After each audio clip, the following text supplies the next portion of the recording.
Okay. I'm going to share my screen. And, oops,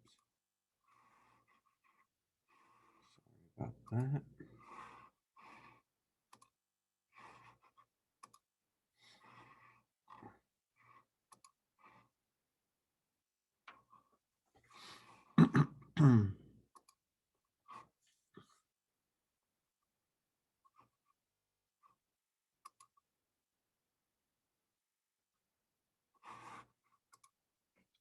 All righty, number 12.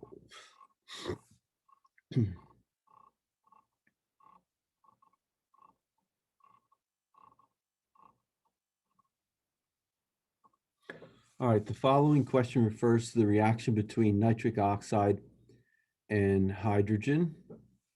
We have a table of experiments 1, 2, and 3. So this is an initial rates problem where it asks you for the order of the reaction.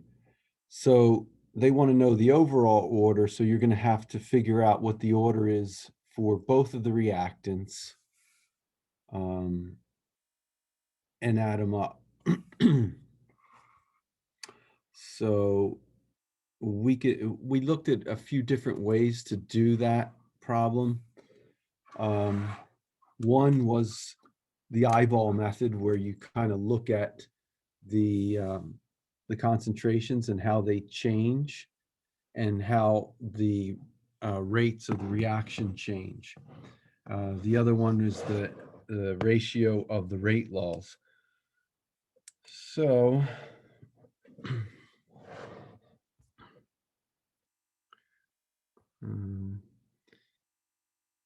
let's just move this over. Also, in this problem, we can note that what they're giving us is not the rate of the reaction, but the rate of disappearance of NO, but it's related to the rate of the reaction by that stoichiometric coefficient too. But you don't need to convert that to the overall rate in order to get the orders, because that rate is going to change also corresponding to the power dependencies or the orders of the reactants. So I just mentioned that because I think below there's another question that asks for the rate constant. Yeah, that was actually what it's actually question 10. Oh, okay.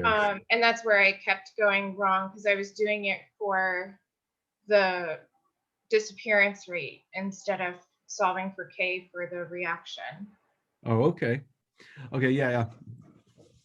So that's the deal with this one. What you have to do is you have to make another column, and that column will be the rate of reaction. So if I put the rate of the reaction here, and then I can do it for 1, 2, and 3. And I know how that rate of reaction can be calculated, because I know from the equation that relates the rate of the reaction to the to the rates of consumption of any of the reactants, as well as the production of the products. So in this case, it's going to be minus delta A, where A is a reactant, over little a, where that's a stoichiometric coefficient, times delta T.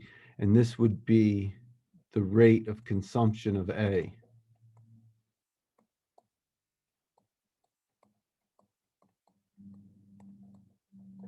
And this is the overall rate of the reaction.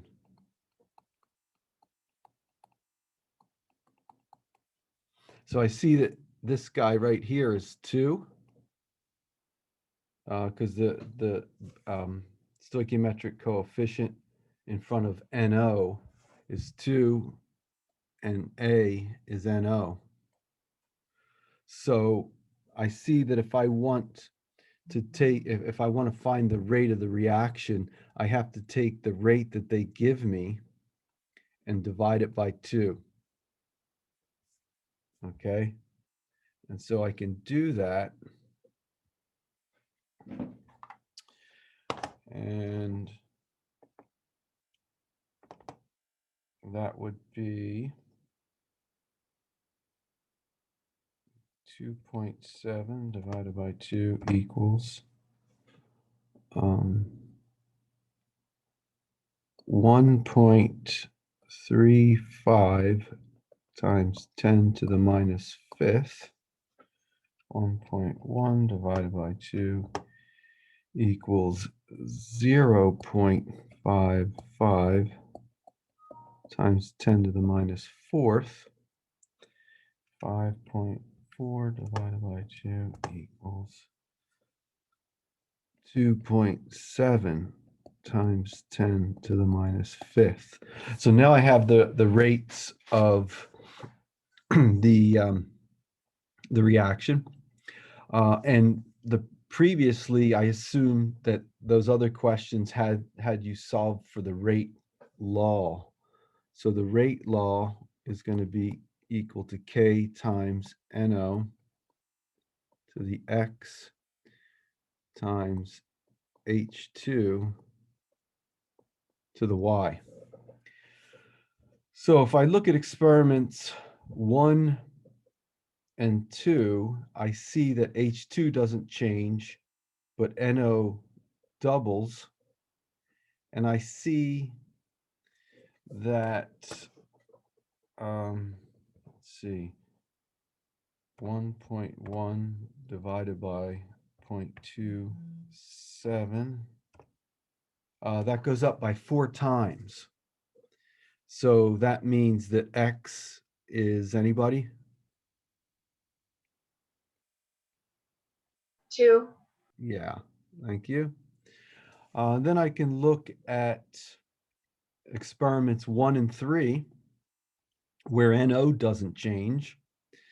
The concentration of H2 doubles approximately, and the rate doubles. So this must be 1. Why? All right. So now that I have the rate law and the rates, all I need to do is solve for K in each one of these situations. So for 1, I have equals K times 6.4 times 10 to the minus 3 squared times 2.2 times 10 to the minus 3. And then I can solve for K in each one of these.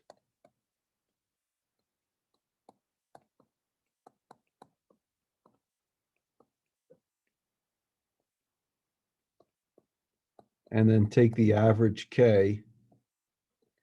And that should be, oh, but they're just asking for the units in this one.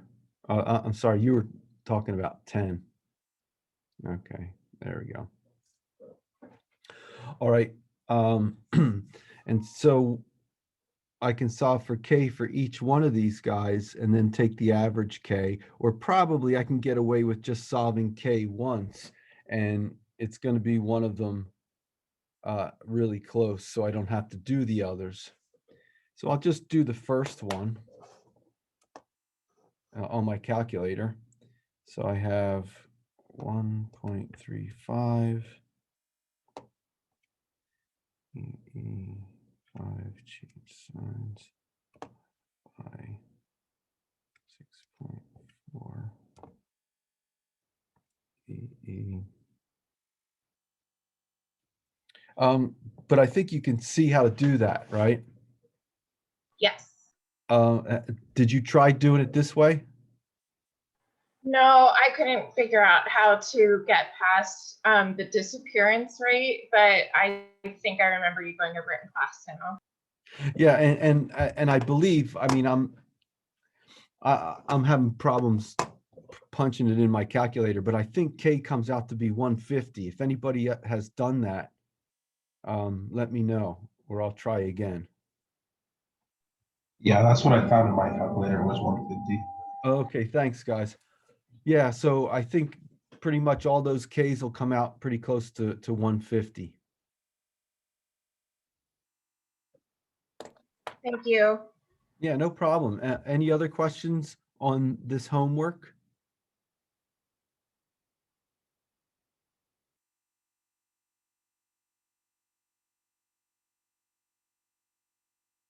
All righty, then we can get out of this one and go to the acid base homework.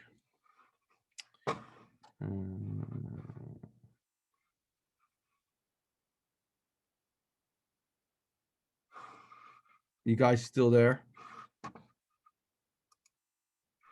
Yeah, still Yeah. here. Yeah. Okay. I never know. I'm doing all these things here with the screen stuff. I'm like, oh shit, did I just close out the meeting or something and screw that up? But I think I just closed out the web page for um, this. Yeah. Okay, so you guys wanted to take a look at the acid base homework. Yeah. My question was for number 9.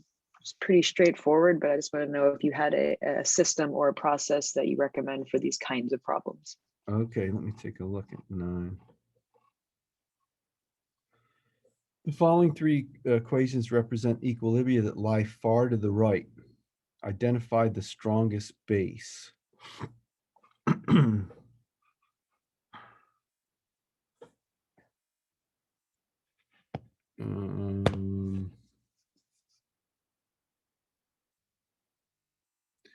okay, so in the first reaction, we have Cn minus, which is a weak base, and HNO3, which is a strong acid, and that lies way to the right. All right. The next one, hydroxide and HCN, lies way to the right, and so does CH3O minus. Identify the strongest base. So let's see.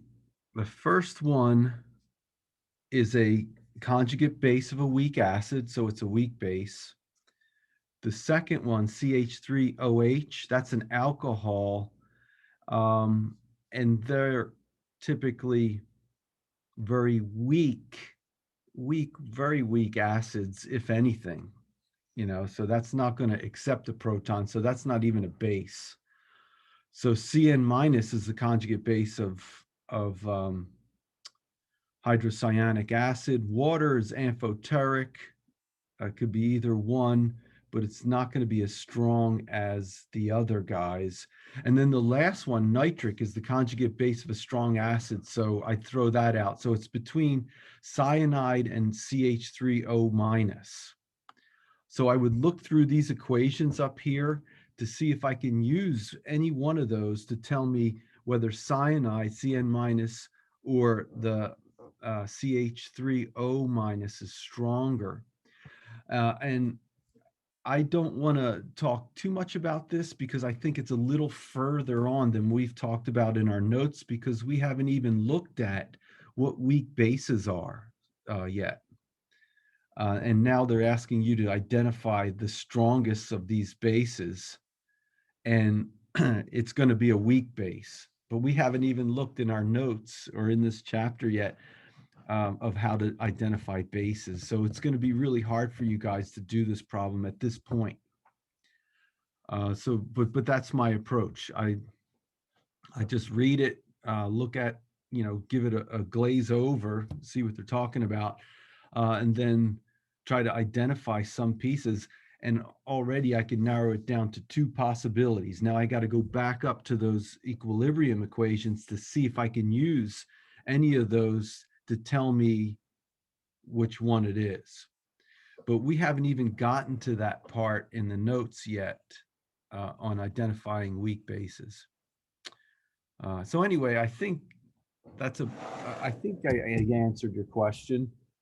Let me Yeah, know.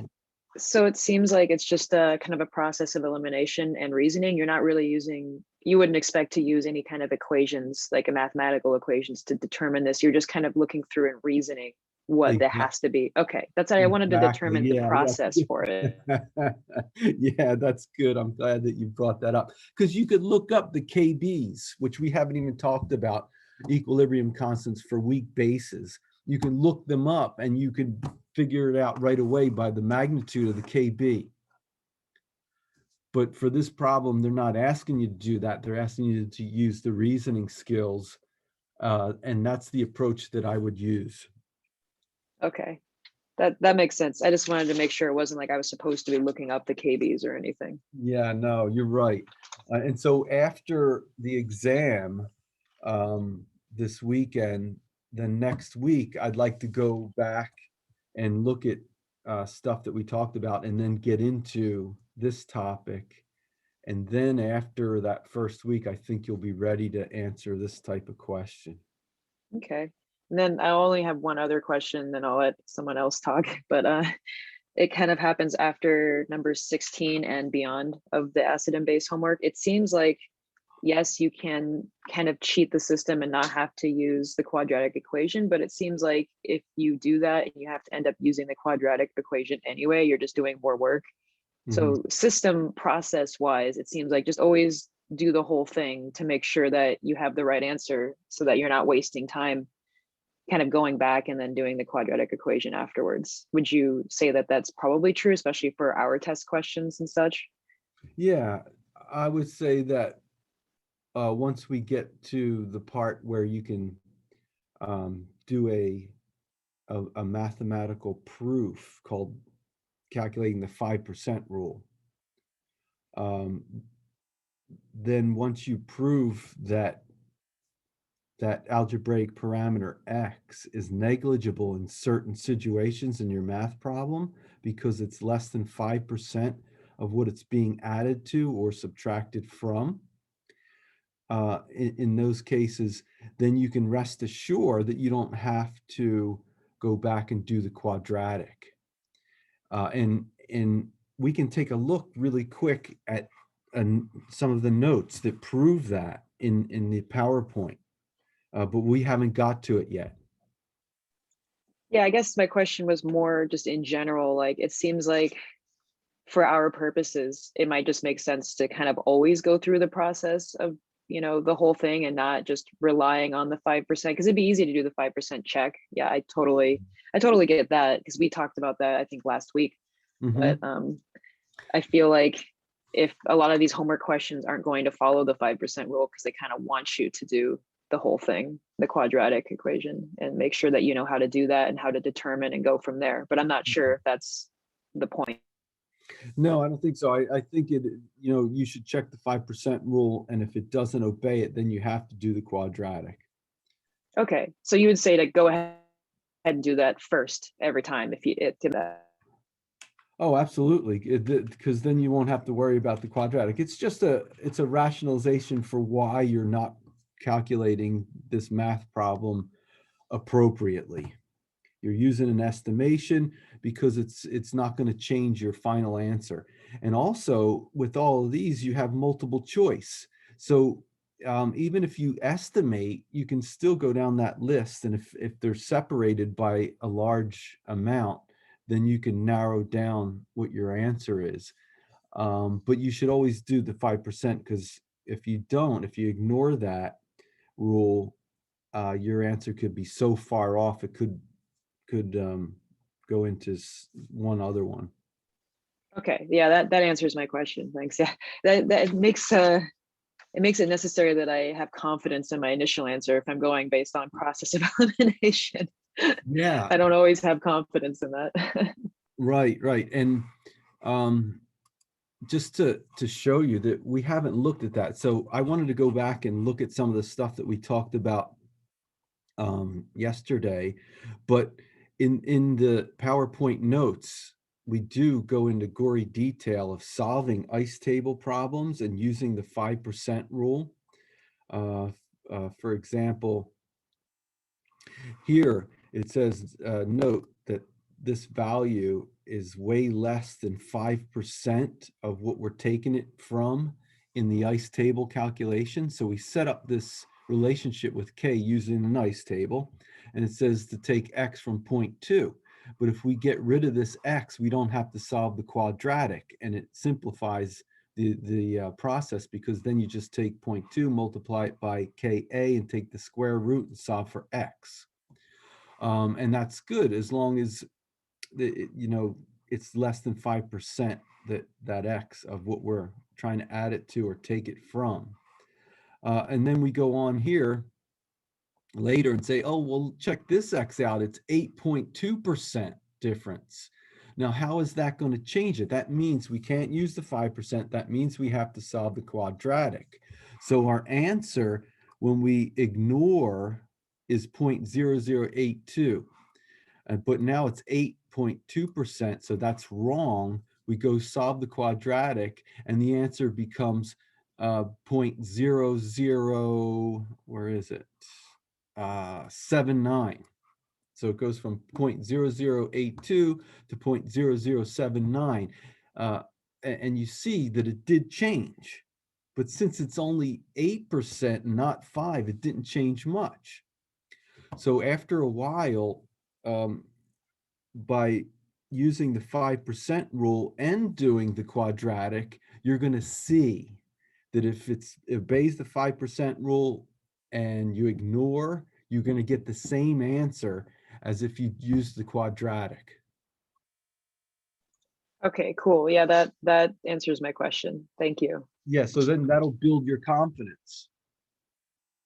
Yeah, hopefully, yeah. Yeah. Okay, cool. Any other questions? All right, then I'm just going to do a recap of what we talked about in our discussion yesterday as far as the notes, and I'm going to go through this at a fairly quick pace, just pointing out some of the real interesting points, I think. And if you have a question and you want to slow me down, or you want to see a derivation of something, or you're not quite clear, by all means, just holler. Okay. All right. So we started here yesterday, and we said, okay, Chem 200, we had our Arrhenius definition of acids bases. Pretty straightforward and simple. Anything that increased the concentration of H plus was an acid, OH minus is a base. Well, for Bronsted-Lowry definition of acids and bases, it's going to center around the accepting or donating of a proton. By doing this, it increases the possibilities of acids and bases. For example, I take NH3, right, ammonia, and I see that in a reaction with an acid, H plus, it turns into ammonium. And so now, with this new definition of acids and bases, I can define and I can see that ammonia, at least in this reaction, is defined as a base. It accepts a proton. And so in the definition of Arrhenius, that might get lost, a base like that. So this new definition, Bronsted-Lowry, it broadens the possible acids and bases that you can have. And there's other consequences of this as well. And one of them is amphoterism, where a compound like water can act as an acid or a base. And we see in this example, the first one, where water is acting like a base because it accepts a proton. And in the second example, it's acting like an acid because it donates a proton. So there's this interesting feature called amphoterism, where you can have something that's an acid or a base. So right there, I mean, it almost makes the possible acids and bases enormous, and it could blow your mind of all the different complicated situations you could get into. Later on, we're going to talk about how to identify acids and bases, and also how to identify weak acids from strong acids and weak bases from strong bases, which we're going to have to do as well. And so we have to get used to these concepts and definitions before we can pare down our lists and put them into categories, which we need to do in order to solve these problems, because you're going to have different methods for acid-base reactions and their solutions when you involve strong acids and strong bases. There, you're going to use a limiting reagent technique, a Chem 200 approach, as opposed to when you have a weak acid with, say, a strong base, where there's an equilibrium that's going to ensue, and you need to use Chem 201 equilibrium concepts and the ice table to solve those type of problems.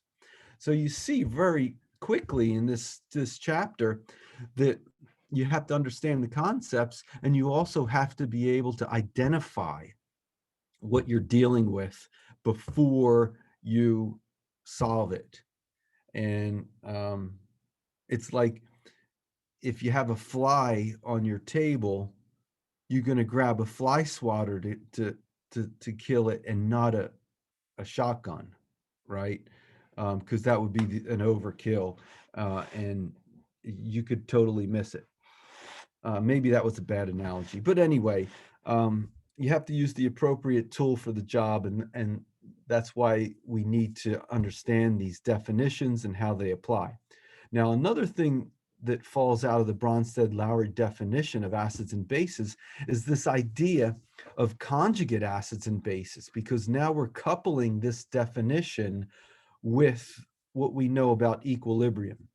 And equilibrium is a special point in any process, whether it's chemical or physical. Everything's heading towards equilibrium. But when we get to this special state of that process, in particular these chemical reactions of acid base, there's a rate forward that equals rate reverse.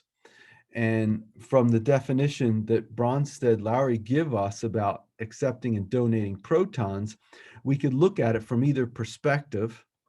And we just said, okay, well, if the thing that's giving up a proton is on the left, I'm going to call that thing an acid.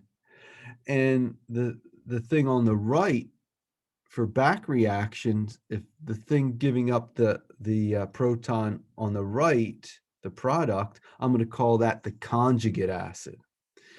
And these acids and bases on the left are related to acids and bases on the right of the arrow, and they're conjugates of each other. And you see that conjugates in every case differ by one proton.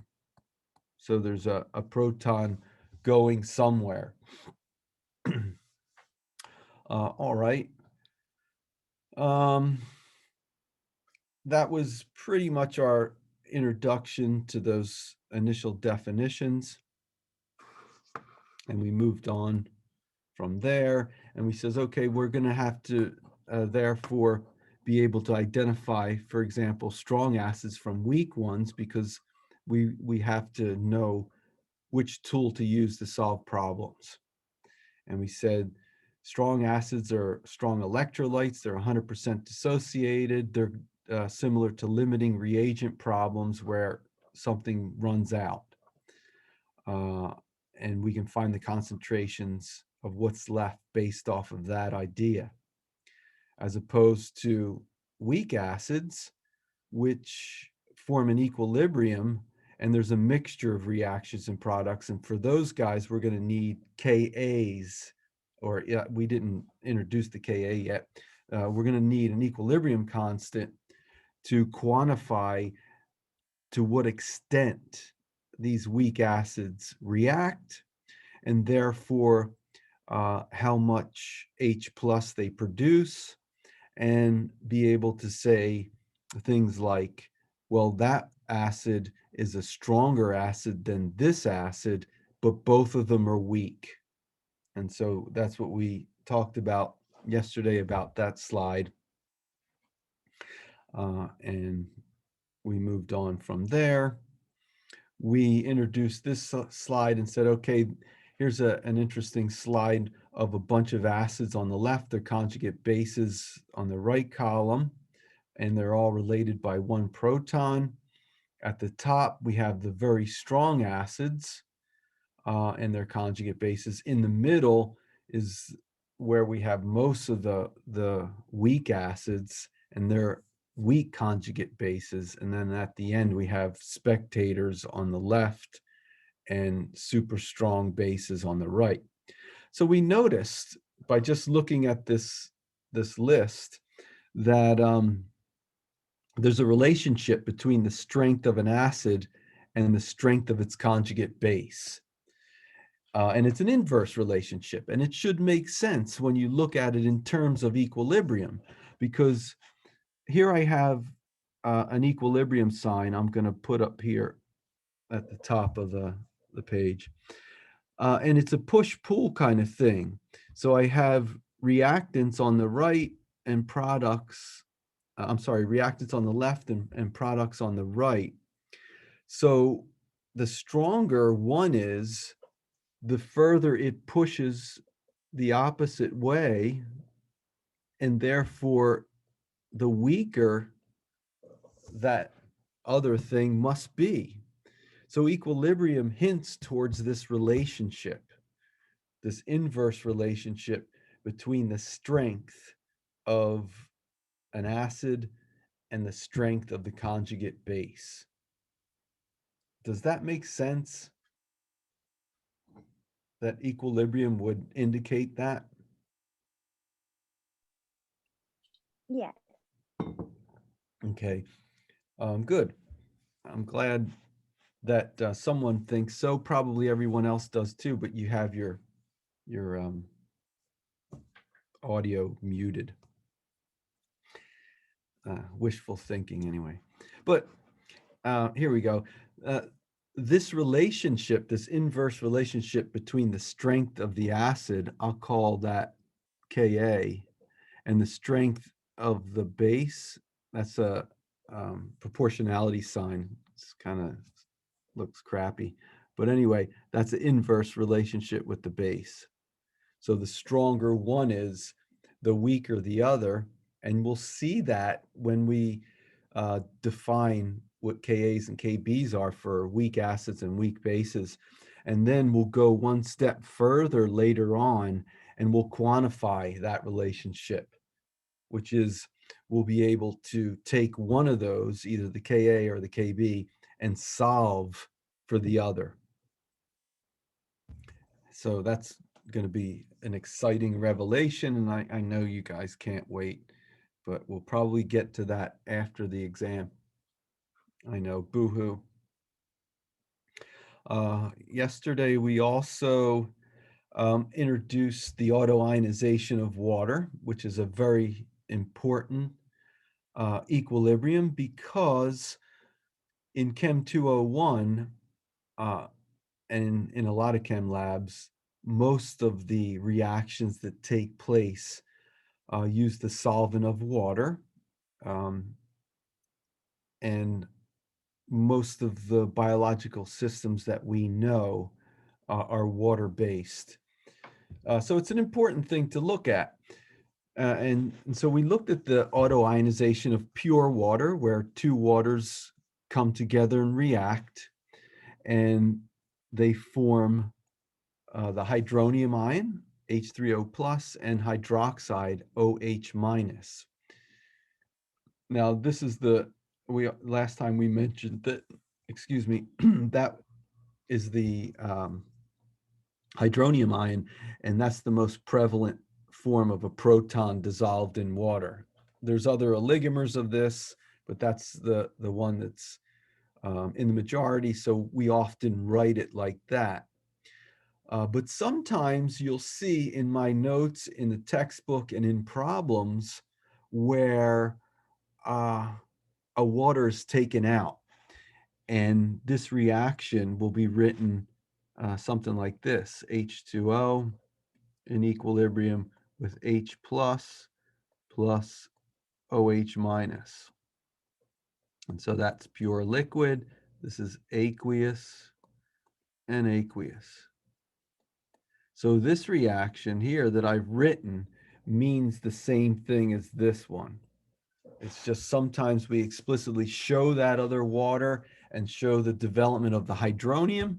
And sometimes we say, okay, well, I just want to represent it as a proton because I'm lazy, or I just want to do it quickly and show what's happening, even though I know that hydronium predominates in reality. All right, Kc is found using the law of mass action, and so it's defined by that law. But we also know from our discussion previous that any pure liquids or solids are constant. That's 55 molar water. And so I can multiply that by both sides and pretty much sweep it into Kc, and the new equilibrium constant that just has the numerator is called Kw. So Kw is what you're going to find in reference manuals, in your textbook, and so forth. And for water, we mentioned that was 1 times 10 to the minus 14. And of course, it's temperature dependent. If you change the temperature, then the K changes. All right. We took a look at some possible acids and bases that you might find around the house. We mentioned that the normal pH range was 0 to 14, but there's no reason why we can't have compounds or situations with pHs greater than 14 or less than 0. And we gave an example of 2 molar HCl. So how would I figure out, one thing we didn't mention yesterday is, how would I figure out the pH of 2 molar HCl? Okay. Well, the first thing that I would need to do is realize that I'm dealing with what kind of an acid?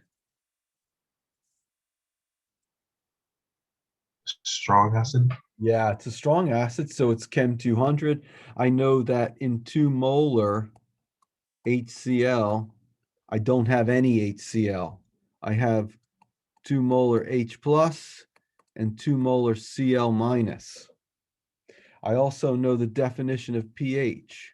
pH equals minus the log of the H plus concentration, or H3O plus. So I know what that is. I take minus the log of that, and it equals minus 0.301. You see, it's much easier when you deal with strong acids and strong bases because they're completion and you know what the concentration of H plus is. But if it was a weak acid, you would have to use an ice table along with the equilibrium constant to find out how much H plus is produced by that weak acid. All right, so we're kind of reiterating, going back, trying to cement in some of the important ideas that we talked about last time, because they're going to help you solve problems that you're going to face in homework and on the exam, and maybe in the chem lab or research or wherever you take it. Also, last time we introduced the definition of pH, or P anything, PX, as minus the log of that thing. So we can have pKw, pH, pOH, anything you can think of. All right. We also cemented in some of the relationships from these ideas. For example, this guy right here. Whoops. And that is that the pKw equals the pH plus the pOH. And that just comes out from our definition of Kw, the autoionization of water, that equals the concentration of H plus or H3O plus times OH minus. So if I remember the law of logs, which says the log of x times y equals the log of x plus log of y, then I can treat this H plus as x and this is y. Take the log of both sides. I get log of Kw equals the log of H plus the log of OH minus. And then I could multiply through by a -1. And then I can identify this as pKw equals the pH plus the pOH. And I know this is true because 14 in pure water equals 7 plus 7, because the concentrations of H plus and OH minus in pure water both equal 1 times 10 to the -7 molar. And we showed that yesterday when we looked at the autoionization of water and calculated it with an ice table. Oops, whatever. Okay, any questions so far on that? I have a question, I think on like 2 slides before, about the relationship between Ka and Kb. Yeah, Um, let's go back to that. so I was confused, is Ka inversely related to 1 over Kb or inversely related to Kb? Yeah, so this was supposed to say over here that Ka is inversely proportional to Kb. Oh, okay. Yeah. And so in a little, I was going to save it for after the exam, but we're going to find out what this equals and how to figure that out, what the relationship between Ka and Kb is. Okay, thank you. Mm-hmm. You could probably look it up, but that would be cheating and it would ruin the surprise. and you don't need it until for exam 2. So, all right, any other questions?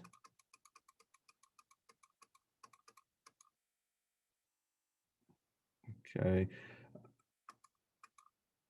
And then we looked at different ways to calculate the pH.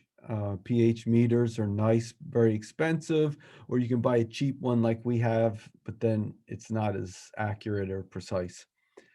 Another way to follow changes in pH is using indicators, which are big organic molecules with rings and things like that. And what happens is that these organic molecules are acids, and at some point they're going to lose a proton. When they lose a proton, they change color. For example, methyl violet has the proton, it's yellow. when it gets deprotonated, because the pH is getting too high, it gets to the point to pop off that proton, it changes color. Same thing with phenolphthalein. It has a proton at very low pH where it's acidified. And then as the pH increases, as more hydroxide is introduced into the system, there becomes a point where that phenolphthalein loses its proton and it changes color to red, and that happens in this range. So we talked a little bit about that, and when we get to the chapter on titrations, we will show why using a burette and finding a phenolphthalein endpoint adds no error whatsoever to the calculations, just because that color change doesn't happen until a pH of 8 and not 7. So we're going to get to that interesting thing in the future. Then we introduced the 7 strong acids that you guys are required to memorize. Well, you don't have to memorize it because your exams and your homeworks are all open book. So you just might want to have a 3x5 card or maybe a couple sheets of paper where you put in on some things that you should memorize, but you don't have to because you can just look at them. They're right there. And so the 7 strong acids are the 3 halogens: hydrochloric, hydrobromic, and hydroiodic. And then we add to those nitric, chloric, perchloric, and then sulfuric. We mentioned that sulfuric is only strong for the first deprotonation. First H plus. The second one is a weak acid, HSO4 minus plus H2O goes to H3O plus SO4 2 minus. There's an equilibrium here, and this has a Ka, and you can look that Ka up, and it's going to be 10 to the minus something. I don't know what it is offhand. It's in these notes. I could look it up if you want, but it's 10 to the minus something, which says that it's a weak acid and it forms an equilibrium. So maybe some of those experiments you did in Chem 200 or those problems that you calculated, you assumed that sulfuric acid was a strong acid which was diprotic and that it lost both protons. That may or may not have been true for your situations. So now as you learn more, you're going to be expected to identify that and understand that it might have some ramifications as far as, setting up equilibrium and ice tables to solve problems. All right. So far, so good. We said that the strong bases that we're going to deal with in Chem 201 are mostly of the type of group 1 metals combined with hydroxide. And we know from solubility rules that, again, they're strong electrolytes. They completely dissociate. That's what makes them strong bases. Because if I have 1 molar sodium hydroxide, I know I don't have any sodium hydroxide in that solution. I have 1 molar Na plus and 1 molar OH minus. So again, if I wanted to find the pH or actually the POH of that solution of 1 molar, then I just apply that definition minus the log of OH, which is minus the log of 1 because I know the concentration. I don't need a nice table to tell me, and I know that's 0. So the pOH of a 1 molar sodium hydroxide solution is 0, and I know that the pH equals 14 minus 0, which is going to be 14. All right. Any comments or questions so far? Nope, not for me. All right, good. I hope I'm being understandable. I'm not going over it in detail or as much detail. I'm just kind of emphasizing some of the important points a little more than I did last time. And I hope that you guys are getting something from this. And then we introduced, I think we introduced, the Ka expression. And so this is the same song and dance as before. And we did it in general. We said, okay, let's have some weak acid. So what are weak acids? Weak acids are those acids that are nowhere near 100%. In fact, they're less than 5% dissociated. So this equilibrium really lies to the left for weak acids. But anyway, if I formed the K for that expression in this weak acid, that could be anything from hydrofluoric acid to acetic acid, to propanoic acid, citric acid, a million weak acids.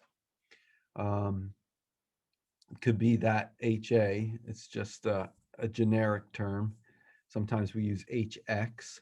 And if I want to make the equilibrium constant, I use the law of mass action, which defines it as concentration of products to their stoichiometric coefficients to the reactant over the reactants to theirs. I recognize this is pure, that it's in the majority, that it's pretty much constant concentration at 55 molar. So I can take that constant, put it in there. And when I do that, the new definition is what we call Ka. And that's what you're going to find in your textbook or reference websites where they have tables of equilibrium constants for weak acids. And they'll always have some sort of a temperature connected to that. So they'll say this is the constant at 25 degrees Celsius or whatever, because that constant will change with temperature. And we know how that constant will change with temperature if we know if the reaction is exo or endothermic. So, and remember, we did this in the last chapter when we studied Le Chatelier's principle. You guys remember? Yes. Yeah, that's coming up, right? You're going to have to do Le Chatelier's principle type analysis for the exam. And when it comes to heat or temperature, remember, we can treat the exo or endothermicity as a reactant or a product. So when I see this reaction of a dissolution of an acid in water, I know from experience, and maybe you guys know, what do you think? Is it exo or endothermic?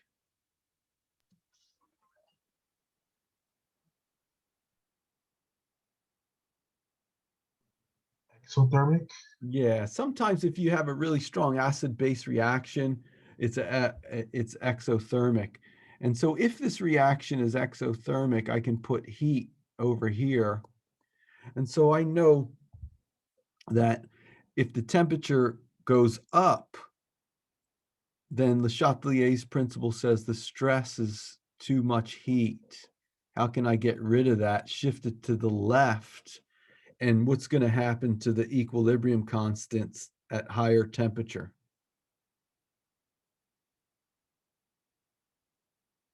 If it shifts to the left, these concentrations are going to go down. This is going to go up. So this should go down.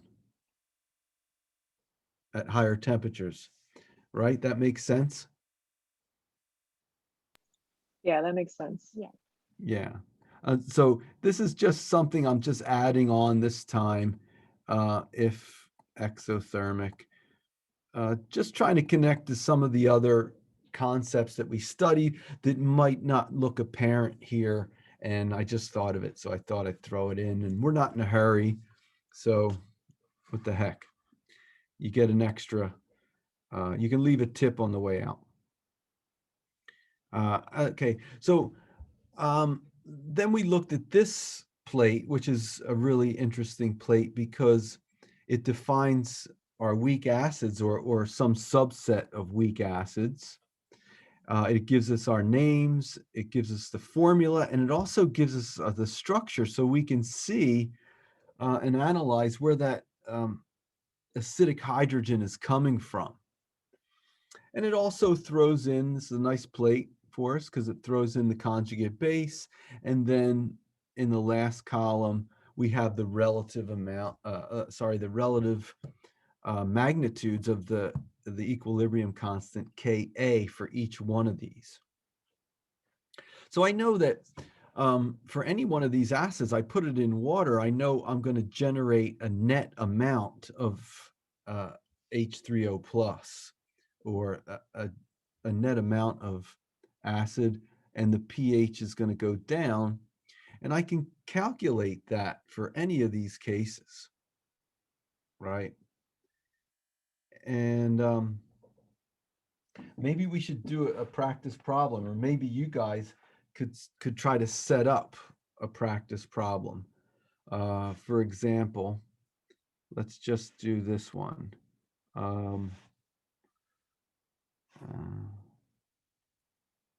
What is the pH of a 1.37 molar solution of, and then I'll just let you fill that one in. Yeah, question mark. Which one of these weak acids do you want to do?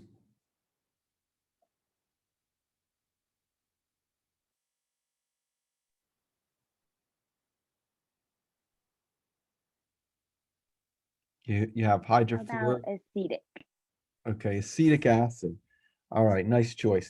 Now, acetic acid is one of the monoprotic acids, even though it has other protons here.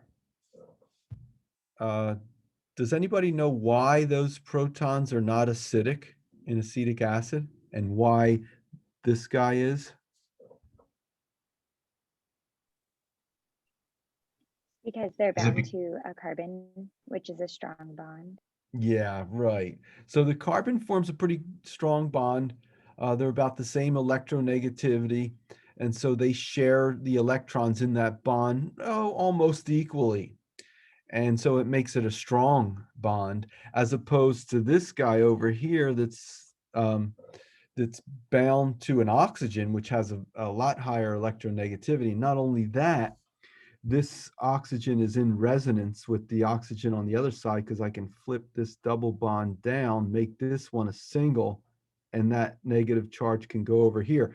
So when this ion accepts, when this acetic acid ion accepts that electron and forms the negative ion, it can better incorporate that electron because it can spread it out over 3 atoms and reduce the repulsion, the electron-electron repulsion in that molecule, and stabilize it. So yeah, why not get rid of that proton? It can accept a negative charge. These guys, these protons are not acidic. And so you can see that in other cases as well. These ring structures all have hydrogens that come off of the corners here that are not acidic because they are bound to carbons as well. But anyway, Let's go back to this problem, acetic acid.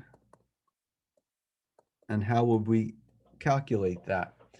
All right, the first thing you want to do for a problem like this, what's the pH of 1.37 molar solution of acetic acid, is you want to set up some sort of an equilibrium of acetic acid with water, because that's what you have. You have an aqueous solution of acetic acid. Now, they didn't tell you the solvent is water, but if they don't say what the solvent is and they talk about a solution and a concentration, then you can assume that they're talking about water, because that is the solvent that we use most of the time.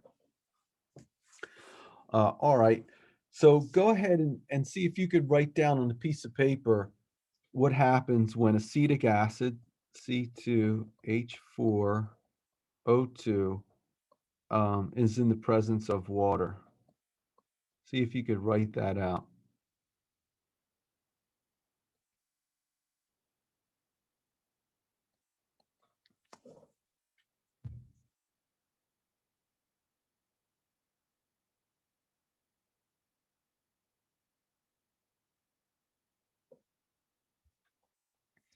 Do you guys get it yet?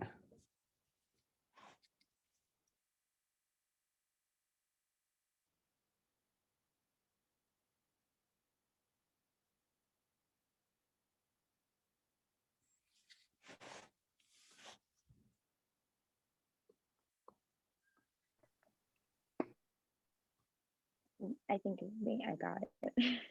Okay, so the acetic acid is an acid. So according to Bronsted-Lowry, what's it going to do with the proton? Donate it to water. Yeah, and form H3O plus. All right, so that's the first step. All right, the problem says you have a concentration of 1.37 molar. Water is a constant, so I don't have to worry about that. I can just put in the ice table dashes.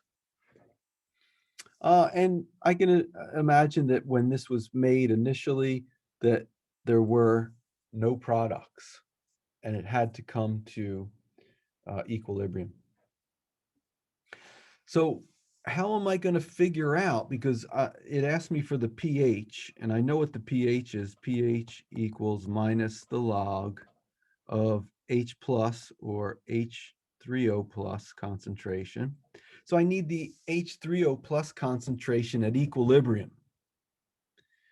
So how do I solve this problem?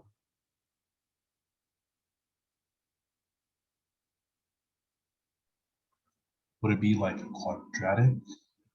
Well, it could be.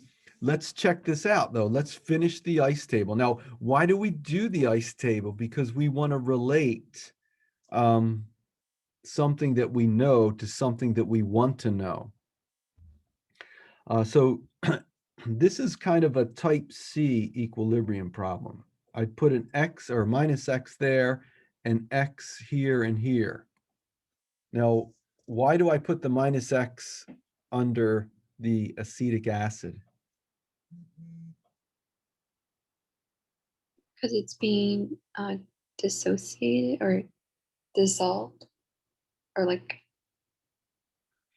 being made or used up. Yes, because the reaction is shifting to the right to reach equilibrium from our starting conditions. So I look at the starting conditions and I see I got zeros to begin with. So obviously the only way this reaction can go is to the right to make some hydronium and the acetate anion. So now I can see I have an algebra problem forming.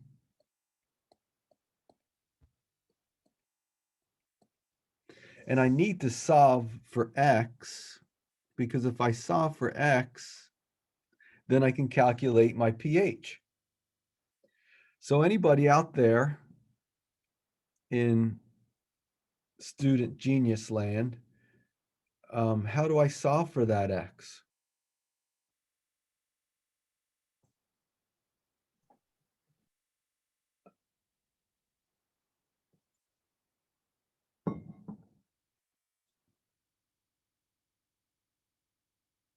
I have a question why we crossed out H2O again. Oh, yeah. So H2O, that's a pure liquid. And if you look back in the notes on equilibrium, the ones that you're going to be tested on, there's a video of our discussion of why we need to ignore any pure liquids or solids in the definition of the equilibrium constant as put in your textbook or reference books. And the argument went that because their concentrations are constant, they can be incorporated into the equilibrium constant, and therefore the new equilibrium constant already has it in it, and it's a simpler definition. For example, in this case, what would Ka be defined as? Can you guys write that down? Ka equals. Take a minute to try to do that on your own.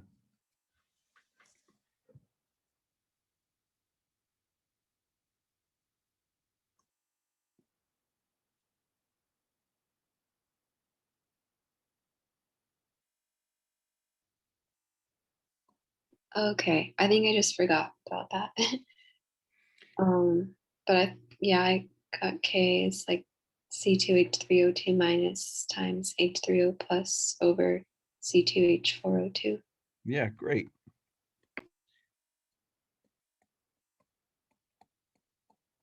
So that's the K that we're going to look up in our reference manual or in your textbook. It's not the K with the water in it. That's Kc. This is Ka. And Ka already has that water taken care of, so we don't have to worry about it here. So in the ice table, we can just put dashes.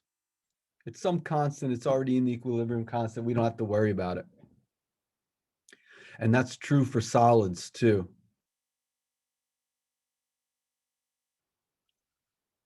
All right, that means we're going to have to use this ice table now to define K. And we can do that. It says x times x divided by 1.37 minus x. Now, if we only knew Ka, we can solve for x and therefore solve for the pH.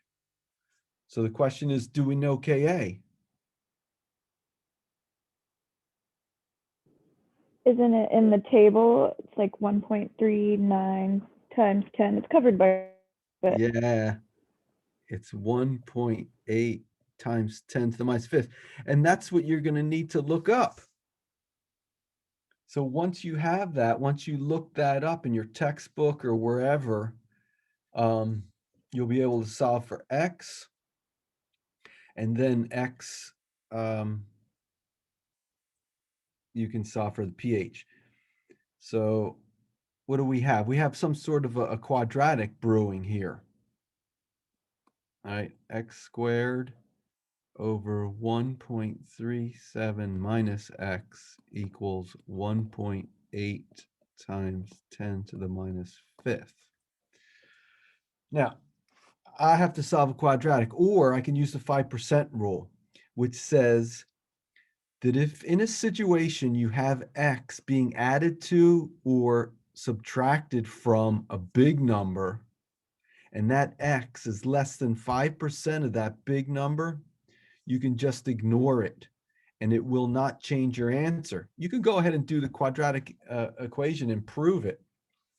But what we normally do to get out of that extra math problem is we assume the x here is 0 and check 5% rule. All right, so if we assume that that x is 0, then x I can solve for by multiplying 1.8 times 10 to the minus fifth by 1.37 and taking the square root. So let me do that. 1.8 minus 5 times 1.37 equals that. And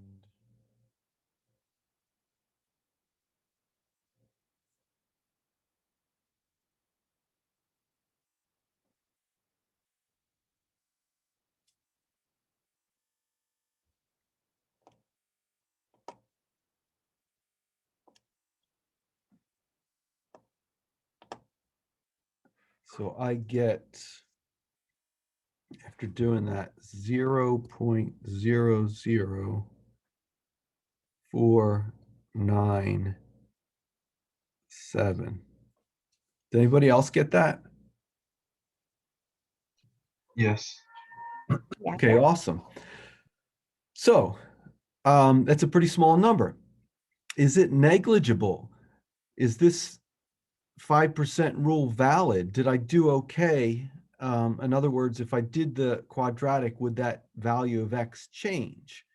Let me check the 5% rule. So how do I do that?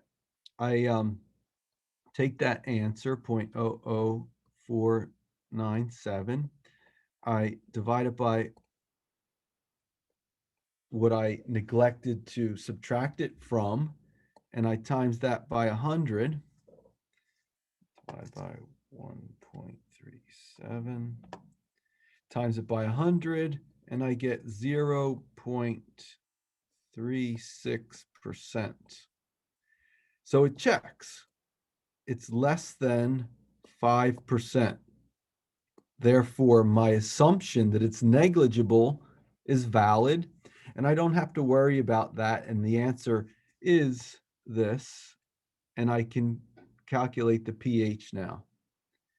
So I put in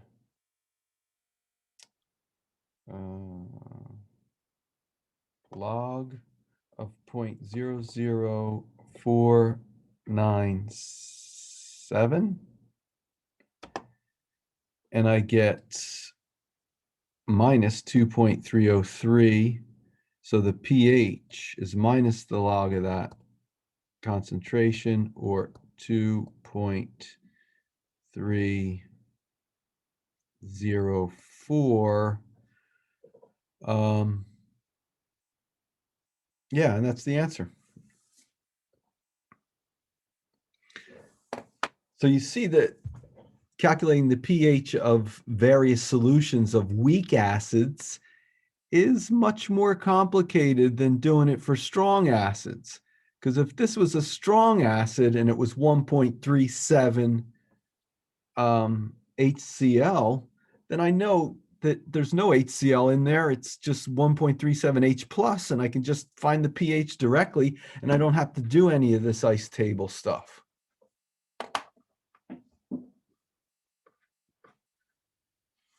Okay. Any questions or comments on that?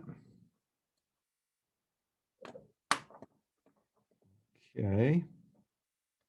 Then I don't want to keep on blabbing away, but we did go a little further yesterday. We didn't do any problems, I don't think, but that's how you'd set it up. This problem is really interesting, and I would like to start off with this one next time after we do a little review after the exam. But you can do this now. In fact, that 1A is pretty much the same thing that we just did. Nitric acid is a strong acid, and I just kind of talked you through getting that. Number 2, however, could be challenging for you, and it's something that you can think about, but don't bang your head against the table too much on this one. We'll talk about it when we return after the exam next week. All right, any questions on anything? So if there's no questions, then I'm just going to hang out here until the last person splits. Thanks for your attention, and I hope you found this somewhat helpful. Thank you. Yeah, you got it. Thank you.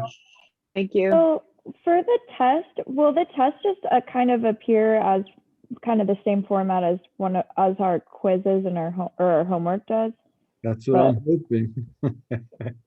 Yeah, that's my plan. It's going to be exactly the same. Okay, and what time is it going to open on Saturday?